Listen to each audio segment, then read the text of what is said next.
Friends, क्या आप व्रत में डोसा खाना चाहते हैं जो सेहत के लिए भी अच्छा हो और कम ऑयल में बना हुआ है? तो चलिए चलते हैं किचन की तरफ। डोसा बनाने के लिए सबसे पहले हम एक कटोरी समा के चावल लेंगे। घर की आप किसी भी कटोरी का यूज़ कर सकते हैं। उसे पूरा भर लीजिए और इस तरह से पूरा भरने के बाद हम इसे धोएंगे। पहले एक ही कटोरी हमको लेना है और इसी कटोरी का नाप लेकर के हम साबूदाना लेंगे। तो आप देखेंगे कि यही कटोरी हमने नापी है, 1/4 कप हमें साबूदाना लेना है, यानी कि एक भाग हमारा समा का चावल और चौथाई भाग साबूदाना रहेगा। आप चाहें तो कटोरी घर की कोई यूज़ कर सकते हैं या फिर ऐसे मेजरिंग कप है, ये 1/4 कप साबूदाना और 1 कप समा का चावल ले सकते हैं। तो चाहें तो मेजरिंग कप का यूज़ कर सकते हैं या फिर आप घर की कोई कटोरी का यूज़ कर सकते हैं। इसके बाद इसको हम धोएंगे, साबूदाना अच्छे से धोएंगे, 2 से 3 बार इसका धोइए जो कि सारी गंदगी इसकी निकल जाए। और इसमें थोड़ा सा पानी डाल करके कम से कम 2-3 चम्मच पानी डालेंगे और इसे रख देंगे। इसी तरह से हम अपने समा के चावल जो है कम से कम 2 से 3 बार मसल कर धोएंगे, क्योंकि इसमें गंदगी बहुत आती है। और छानने के लिए हम छन्नी का यूज़ करेंगे, क्योंकि इसके चावल बहुत छोटे होते हैं तो गिर ना जाएं, इसलिए हम छन्नी में छान कर इसको कम से कम 1 से 2 कप पानी डालकर 3 घंटे के लिए फूलने के लिए रख देंगे। 2-3 घंटे इसे ऐसा ही रखा रहने देंगे और जब 2-3 घंटे के बाद हम देखेंगे तो इस तरह से हमारा समा का चावल जो है फूल गया है। और इसी तरह से हम इसको फिर से छन्नी से छान देंगे, क्योंकि अब हमें ग्राइंड करना है ये।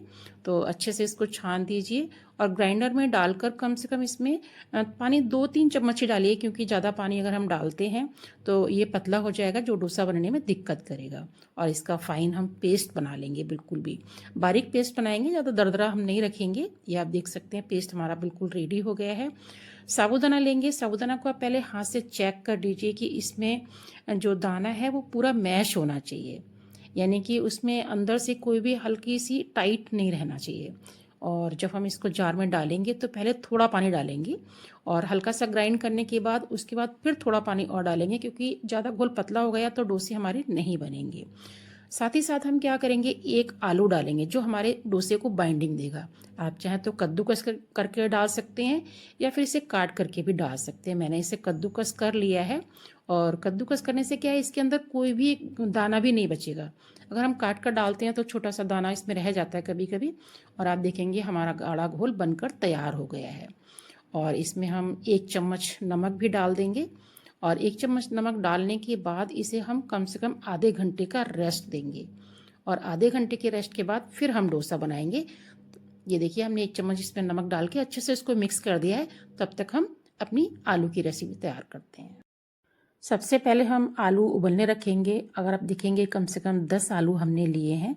अगर वज़न की बात करें तो कम से कम 1 किलो के आसपास हैं। इन्हें 2 से 3 बार आप अच्छी तरह से धोइए और फिर कुकर में कम से कम 4 से 5 सीटी आप दे दीजिए, क्योंकि मीडियम साइज़ के आलू हैं तो 4 से 5 सीटी में अच्छे से उबल जाएंगे।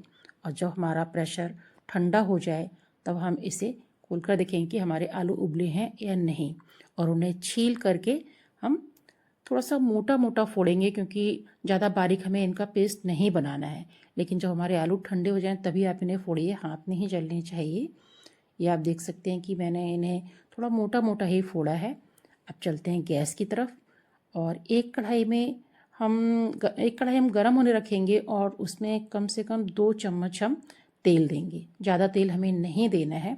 और अगर आप मार्केट की कुटी हुई मिर्च नहीं खाते हैं तो सबसे पहले हम क्या करेंगे कि इसमें 5 से 6 मिर्ची साबुत ऐसे ही भून लेंगे, लाल मिर्ची। अगर आप लाल मिर्च खाते हैं, बहुत से लोग मार्केट की मिर्ची नहीं खाते हैं, तो मैं भी नहीं खाती हूँ मार्केट की मिर्ची। तो मैंने क्या किया है कि 5 से 6 सूखी लाल मिर्च ली हैं और उन्हें हल्का सा रोस्ट कर लिया है सिम पे। हल्का सा तेल गर्म हो जाए तब इन्हें रोस्ट करना है, हल्का हल्का, हल्की सी लाल हो जाए, यानी कि थोड़ा सा क्रिस्पी हो जाए, तब तक हम इन्हें भूनेंगे। और इसके बाद हम इन्हें निकाल लेंगे और आप देखेंगे हल्की हल्की सी इसमें से स्मेल आने लगी है। ये अच्छे से भुन गई हैं और इन्हें ठंडा होने हम एक साइड में रख देंगे। उसके बाद इसमें 1 चम्मच हम जीरा डालेंगे। जब हमारा जीरा अच्छे से तड़कने लगेगा उसके बाद हम इसमें कटी हुई कम से कम 3 मिर्ची देंगे। ज़्यादा मिर्ची हम नहीं डालेंगे क्योंकि उपवास के लिए बना रहे हैं और लाल मिर्ची भी हैं। इन्हें अच्छे से भून लेंगे। जब तक हमारी मिर्ची ठंडी हो रही हैं, उन्हें क्रिस्प होने तक हम फोड़ेंगे, तब तक हम इसमें आलू मिला लेंगे, क्योंकि मिर्ची वो हम बाद में डालेंगे इसमें। तो आपने देखे हैं मिर्ची और जीरा हमारा अच्छे से भुन गया है।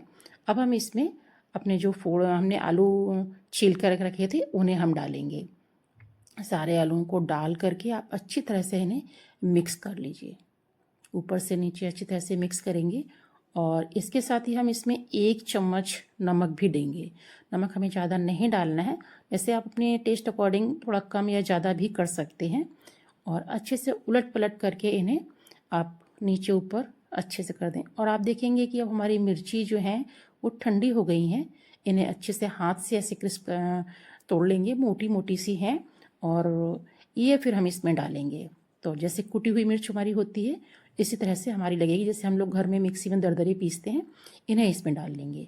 और आप कमेंट्स करके बताइए कि आप किस किस के घर में इस तरह से मिर्ची तोड़कर डाली जाती है। और उसके बाद अगर आप धनिया खाते हैं तो कम से कम 2 बड़े चम्मच हमने धनिया लिया है, उसको इसमें डाल देंगे। आप देख सकते हैं कि जो लोग धनिया नहीं खाते हैं वो इसे स्किप भी कर सकते हैं, लेकिन मैं धनिया खा लेती हूँ। और लाल मिर्च भी मैं घर की पिसी हुई हो या फिर अपनी इस तरह से जो मैंने बताई भून कर मैं डालती हूँ। और अच्छे से इसे मिक्स कर लेंगे और 2 मिनट तक हम इसे ढक कर रख देंगे। और 2 मिनट ढकने के बाद आप देखेंगे कि आलू की सब्जी हमारी तैयार है।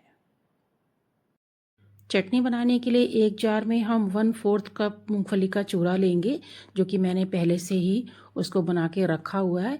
या फिर आप कटोरी का नाप लेना चाहते हैं तो आधी कटोरी मैंने लिया है मूंगफली का चूरा, और उसको मिक्सर जार में डाल देंगे। उसके बाद उसमें 2 या 3 हम हरी मिर्च डालेंगे, क्योंकि व्रत में हरी मिर्च हम खा लेते हैं। अगर आप हरी मिर्च नहीं खाते हैं तो काली मिर्च भी डाल सकते हैं, इसमें कोई दिक्कत नहीं है।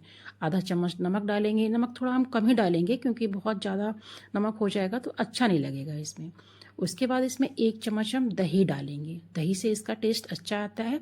और हम इसको फाइन पेस्ट बना लेंगे। आप देख सकते हैं ना गाढ़ी है ना पतली है, क्योंकि पानी इसमें आप थोड़ा थोड़ा करके डालिए, एक संग ज़्यादा पानी मत डालिए।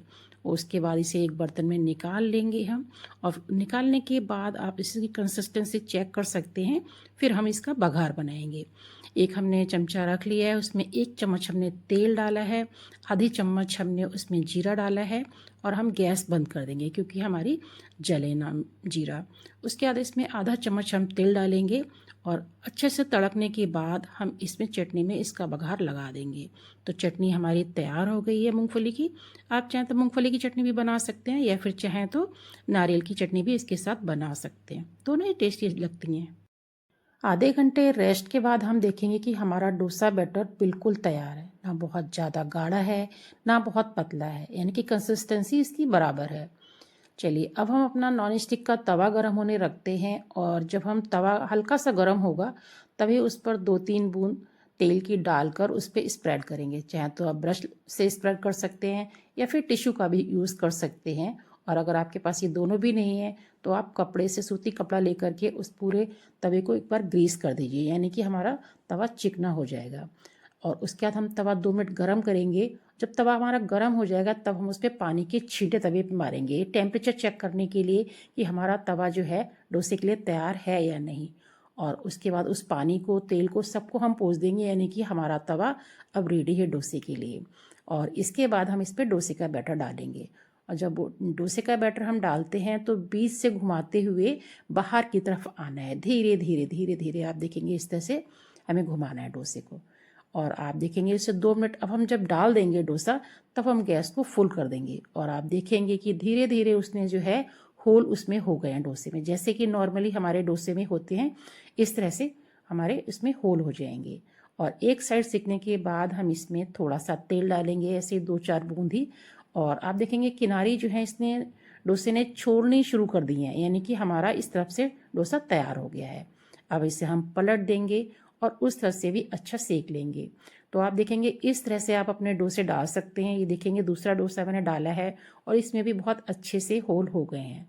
जब हम 2 या 3 डोसे सेक लेंगे, उसके बाद फिर हम पानी का छींटा दे करके उसे कॉटन के कपड़े से या टिश्यू से पोंछेंगे। और फिर उसके बाद में से डोसा बैटर फैलाएंगे, यानी कि ये सब करने से हमारा क्या है कि डोसा बैटर चिपकता नहीं है और सारे डोसे आपके इमिडिएटली अच्छे निकलते हैं। साइज़ आप देख सकते हैं कि काफ़ी बड़ा साइज़ का मेरा तवा है, पर मैंने मीडियम बनाया है। और देख सकते हैं इसमें भी बहुत सारे होल आए हैं, नॉर्मली जैसे हमारे दाल चावल के जो डोसे होते हैं उस पर बनते हैं। तो इस तरह से आप बना सकते हैं। सारे घोल में हमारे कम से कम 9 डोसे बने हैं। 9 डोसे हमारे रेडी हो। आपने देखा कि डोसा बनाना कितना इजी है। अगर आपको रेसिपी अच्छी लगी हो तो मेरे चैनल को लाइक कीजिए, शेयर कीजिए एंड सब्सक्राइब कीजिए और अपने फ्रेंड्स को ये रेसिपी सेंड कीजिए। और फिर मिलते हैं एक नई रेसिपी के साथ। Thank you.